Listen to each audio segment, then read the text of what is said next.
오늘 함께해 주실 네 분을 모셨습니다. 김광진 전 더불어민주당 의원, 김용남 변호사, 김지혜 변호사, 그리고 배승희 변호사 이 자리에 나와 있습니다. 안녕하십니까? 네, 안녕하세요.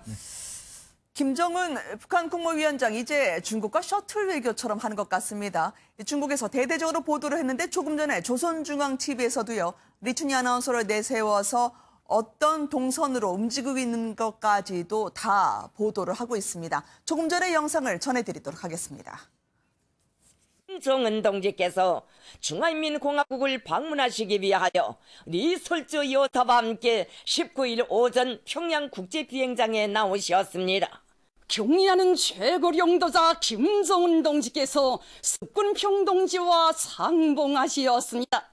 3개월 안팎의 짧은 기간에 세 번째로 이루어진 두 나라 최고 영도자들의 역사적인 상봉은 뿌리 깊은 혈연적 유대로 연결된 두 나라의 형제적 친선의 정을 다시금 과시하는 감동적인 화폭으로 펼쳐졌습니다. 베이징에 계신 분들 얘기에 따르면 이제 금빛 휘장 차량이 달리는 걸 보면 김정은 위원장이 어디 있는지 금방 알 수 있는 정도라고 하는데요. 오늘 일정도 전해지는 바에 따르면요. 농업과학원을 갔다고 하고요. 위원님 어떻게 보십니까? 지금 김정은의 이번에 방중이요. 벌써 지금 세 번째 가는 건데 어떤 것 때문에 갔을까요? 이번 방중에 동행자들이 참 많지 않습니까? 네. 비행기만 4대가 떴고 차량은 지금 30대 정도가 같이 이제 수행을 하고 있다고 하는데 같이 간 사람 중에 보면 지금 내각 총리를 맡고 있는 경제사령탑들이 꽤 많이 이제 등장을 하고 있고 네. 그동안은 좀 정치적 문제와 외교적 문제에 집중했다라고 하면 이제 북한의 경제를 어떻게 바꿀 것인가, 네. 흔히 말하는 개혁개방이라고 하는 방향성을 어떻게 잡을 것인가라고 하는 고민들을 하고 있는 것 같습니다. 그래서 오늘의 일정들도 이제 경제와 관련한 그런 것들이 많이 시찰이 이루어지고 네. 시진핑 주석과도 그와 관련한 논의들이 좀 깊게 이루어지지 않았겠나 이렇게 유추해 볼 수 있을 것 같습니다. 네, 특별히 이번에 김정은 위원장 갈 때 보면은요, 지금 리설주 여사까지 보이고 있습니다만 퍼스트 레이디의 정상 외교 그 수순을 그대로 밟고 있는 것 같습니다.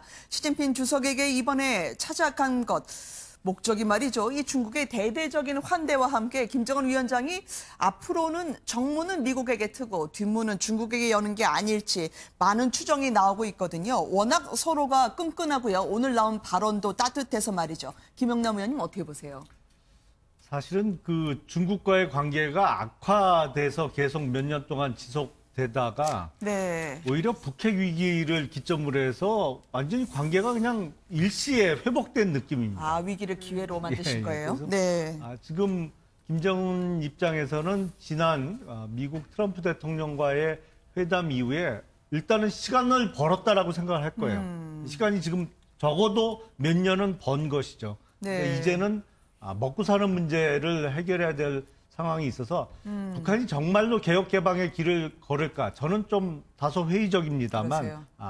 뭐 식량난이라든지 주민들이 겪고 있는 경제난을 해결하기 위해서 이제는 뛸 수밖에 없는 상황 아닌가 싶습니다. 네. 지금 뭐 시진핑 주석은 김정은 위원장에게 한미 훈련 중단 잘했다 계속 칭찬하면서요. 이 잘한 거 못한 거 앞으로의 전략까지 같이 짜주는 게 아니냐라고 하는 보도가 나오고 있는데 지금 중국 방문할 때 보니까요. 이 제작진이 세어보니까 정확히 43일 간격을 두고요. 3번의 중국 방문이 이루어졌더라고요.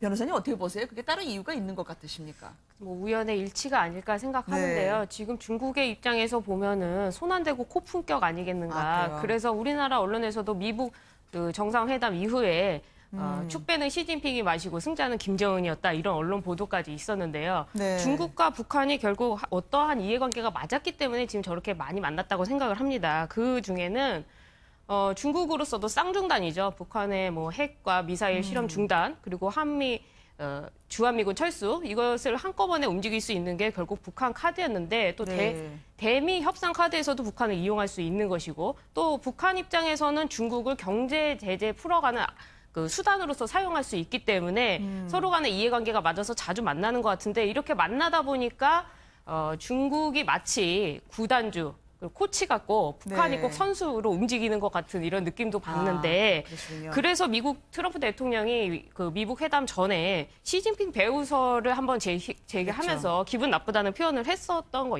있거든요. 그렇지만은 북한으로서도 중국을 통해서 대북 제재를 풀고 또 그래서 중국에서도 대북 제재 푸는 과정에서 가장 좋은 것이 관광 산업을 풀어준 것이거든요. 네. 그래 뭐 그런 점에서 맞아 떨어졌기 때문에 북한과 중국 간의 이해관계가 좀 맞아서 이번 계속 만나게 된 거 아닌가 생각이 듭니다. 네. 대규모 의장대 사열까지 포함해서요. 어느 때보다 더 밀착된 용어를 써줬던 두 정상이었습니다. 아무래도요. 지금 이렇게 보면은요. 폼페이오 국무장관이 이제 다시 북한을 방문할 게 얼마 남지 않았을 것 같아요. 늘 폼페이오 방문 전에 김정은 위원장이 중국을 갔었으니까 말이죠. 근데 이 두 분, 폼페이오 국무장관과의 과거의 대화가 어느 보도가 나왔는데요. 지금 자신감이 반영된 김정은 위원장의 화법을 엿볼 수 있는 대목입니다. 저를 지금도 계속 이렇게 암살하려고 죽이려 한다면서요? 라고 얘기를 했는데요. 네. 두 분이 나눴던 대화가 뼈가 있는 것처럼 보이더라고요. 김재일 변호사님 어떻게 보세요? 예, 김정은 위원장이 먼저 계속해서 미국 그 정보기관이 나를 암살하려고 하는 거 아니냐 이렇게 네. 이야기를 했더니 폼페이오가 이제 그 자리에서 당황하지 않고 이렇게 맞장구를 쳤다고 합니다. 지금도 여전히 시도 중이다. 네. 근데 이제 뭐 사실은 미국 정보기관이 뭐 대외적으로는 제3국의 뭐 독재자를 암살하거나 뭐 이런 계획은 예전에 일찌감치 포기를 했다고 하지만 또 은연중에는 이제 계속해서 그런 시도가 있는 것 아니냐. 그리고 또 우리나라와 한미연합훈련 중에서도 뭐 참수작전 뭐 이런 식의 명칭이 붙은 작전들이 네. 있어가지고 아무래도 김정은이 이제 그런 점을 좀 약간 뼈는 있는 그런 말이었죠. 그러니까 좀 농담 반, 그다음에 또 네. 진심 반 이렇게 담겨서 던졌는데 이제 그때 이제 굉장히 폼페이오가 능수능란하게 대처를 했기 때문에 굉장히 좀 분위기가 좋아졌다고 해요. 막 크게 네. 웃으면서 나만큼 이렇게 대담한 사람 좀 처음 봤다. 예, 이런 식의 반응을 보였다고 해가지고 나름대로 두 사람이 좀 죽이 좀 잘 맞는 편인 것 같습니다. 그래서 이번에 폼페이오가 다시 북한을 방문하게 되면은 좀 더 구체적인 어떤 가이드라인이 왜냐하면 이제 미국 쪽에서 한미연합 훈련을 중단했기 때문에 아마 그에 걸맞는 어떤 상응하는 네. 조치에 대한 논의가 있지 않을까 싶습니다. 마포에서는 저렇게 1분 1초 이게 서로 절대 지지 않는 신경전이 펼쳐지나 보죠. 근데 저 보도를 미국 잡지 그러니까 베니티 베너티 페어죠. 페어에서 했는데 저는 약간 신뢰성에 의문을 갖는 게 그러세요? 그 잡지 자체가 네. 외교나 어떤 시사 쪽에 강점을 갖고 있는 잡지는 전혀 아니거든요. 그러니까 뭐 그 연예 기사는 꽤 풍부하고 정확하게 쓰는 것 같은데 네. 그래서 저게 정말 확인된 보도일지는 좀 두고 그러게요. 봐야 될 것 같습니다. 옆에 인사이더라는 매체도 같이 해줬거든요. 그래가지고 일단 한번 다뤄는 봤습니다. 자, 그러면 북한은요. 저렇게 막전 막후에 치열한 신경전을 벌이면서 어떤 걸 준비하고 있는 걸까요? 지난 한 5년간 중단했던 무려 10만 명이 참여를 하고요. 지구 최대의 쇼라고 관광 상품으로 내걸고 있는 매스게임을 재개를 한다는 움직임입니다. 저게 바로 많은 분들에게 지금 아예 여행 상품으로 팔고 있는데 꽤 많은 분들이 신청을 했다고 합니다. 예. 이걸 왜 다시 시작을 하면서 무엇을 목적으로 하는 걸까요? 매스게임 북한에서는 이제 집단 체조라고 하는 이름으로 이제 불리는데요. 네.